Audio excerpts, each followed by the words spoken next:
and this is from March 4th.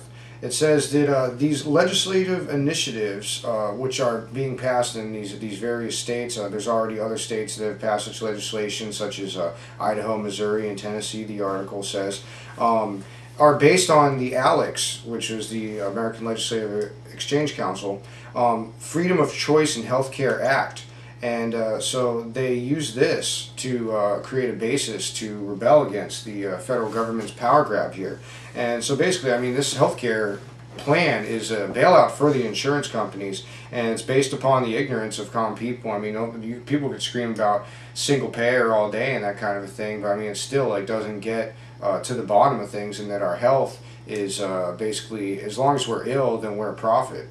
And so it's absolutely insane. So I mean, we really got to get down to the root causes and not have a bailout for the middlemen that make money off of our poor health, because all the other government bureaucracies, which this is just going to be another one for our health now, like the EPA and the FDA have utterly failed. Yeah, it's good that the states are starting to stand up for their rights, and along those lines, from the 10th Amendment Center, Wyoming Governor Dave Fruedenthal signed House Joint Resolution 2 claiming sovereignty on behalf of the state of Wyoming and for its citizens under the 10th Amendment to the Constitution of the United States. Now, Fruedenthal is a longtime Democrat. He endorsed Barack Obama for president, but he's even come out about the federal government's overstepping of its boundaries. He says, from wolf and grizzly bear management to gun control to endless regulation and unfunded mandates, the federal government has become far too powerful and intrusive. He also, states that this is part of a ongoing movement around the country. There are 10 other states that Wyoming's joining as signing these state sovereignty resolutions. 14 states have now defied federal laws on cannabis regulations and medical marijuana.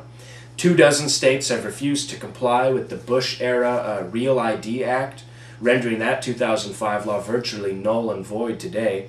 And 3 states have already signed a Firearms Freedom Act. So a lot of states are moving against the federal government in this form and asserting their rights under the 9th and 10th Amendments. And along those lines, our next story comes from SouthCoastToday.com. This is from Massachusetts. The title of the story is Massachusetts SJC rules Second Amendment does not apply to states.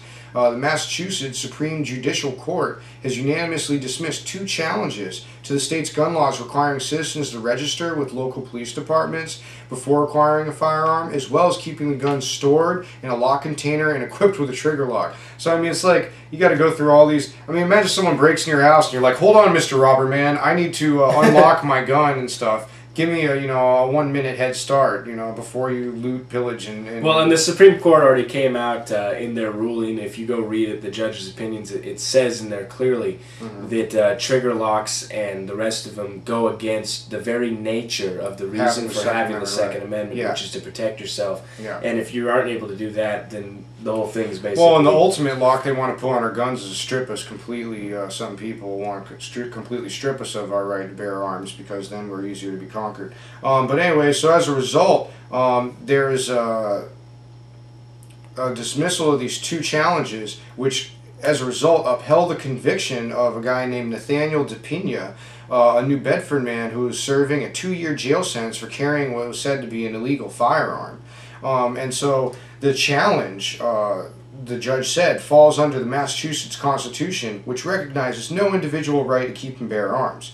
This is just absolutely staggering. Which is crazy, considering Boston and everything, the history of it as a revolutionary city. That their constitution, they're saying, doesn't promote the ownership of arms. I mean, the founding fathers are rolling in their graves at this point. Oh, guaranteed. And so this is interesting because in Chicago there's a similar case that's being heard to determine whether the Second Amendment applies to state and local laws. But I mean, I don't know how it doesn't, because I mean, pretty much our Constitution and our Bill of Rights just should be a foundation for all states, no matter what. Yeah. So we'll see where this goes, but that's a pretty crappy thing that have happened in Massachusetts.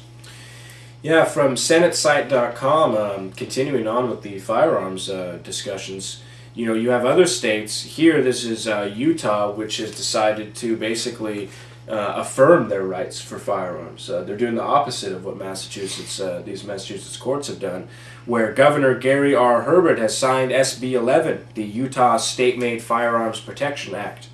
It says here from the site, the intent of SB 11 is to challenge the U.S. Supreme Court's expansive interpretation of the Federal Interstate Commerce Clause and assert Utah's authority under the U.S. Constitution to regulate wholly interstate commerce.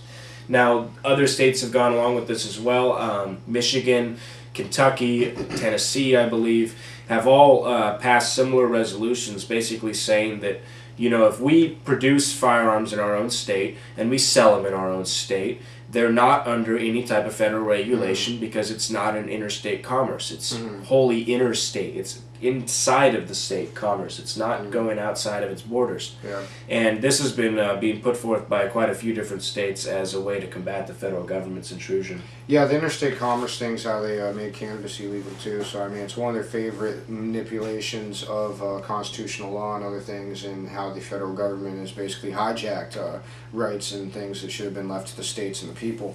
Our next story is along those lines too. This is from Colorado Springs, the Gazette. The name is Sheriff Says He'll Undermine Gun Ban. And Colorado State University, the Board of Governors, unanimously voted to strip people of the ability to basically arm themselves.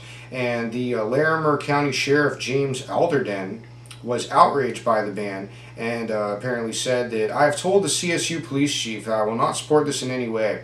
If any one of my permits gets arrested for concealed carry at CSU, I will refuse to book that person into my jail. Furthermore, I will show up at court and testify on that person's behalf, and I will do whatever I can to discourage a conviction. I will not be a party to this very poor decision." So I commend him for taking that stance, because in the story explains, the ban establishes the campuses, people on the campuses as soft targets, which means that armed criminals will generally have a pretty solid assumption that their potential victims won't be armed. And so Alderden said that he realized that the position about this, the sentiment against self-defense, is based on emotion, because he had a discussion with a school teacher who came to him and said that she didn't want him to issue concealed carry permits anymore. And so he said he made the whole case based on provable facts. The teacher said, and I quote, "I don't care about the facts. She only cared about her emotional response." And so ultimately, this was passed in the Student Senate as well for these campuses. Fort Collins campus opposed the ban by a 23-1 vote, which was nice. But then the Student Senate and the Pueblo campus approved the ban only after the administrators lied and said the weapons do not include tasers or pepper spray, which in fact it does. And so anyways, an armed Good Samaritan is more likely to prevent a threat to public safety, not an apathetic, fearful public and understaffed police responses that are supposed to be relied on. That's really insanity. Yeah, and it's a good thing that this sheriff is doing what all sheriffs should be doing, which is standing up for the law, standing up for the Constitution, and standing up for their individual states and counties. And people's right to be able to protect themselves. I mean, he can't protect everybody. Yeah, it's a very good part on that sheriff. Good job, and kudos to him. Yep. From the Moral Liberal, we have an article about Utah. Utah to challenge federal land ownership, which is by Henry Lamb. Utah Representative Christopher Herode has introduced HB 143, which, if enacted, would authorize the state to use eminent domain to take land from the federal government. About 60% of the state is owned by the federal government. And it says, where the Supreme Court were to rule in favor of the Utah initiative, the federal government could shed enormous expense and reduce the size of government.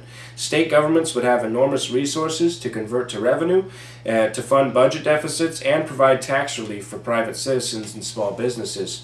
And essentially what they're talking about is all of the federal land which was bought up when most of the western territories were brought in as states. In almost every state treaty, everything that was signed where we were brought in as an official state of the Union, our essentially land, a lot of it, was turned over to the federal government, to the Federal Land Management Bureau, who now runs all of that land. And they do various different things, including have, you know, secret military operations going on, and other types of activity. Well, weapons testing. And, there's a whole ton of stuff that they and do they've with the land. you know taken up all this land, and they don't allow anybody to build on it or to develop or to live there, and so people are crammed into these housings, and there's all these homeless people everywhere.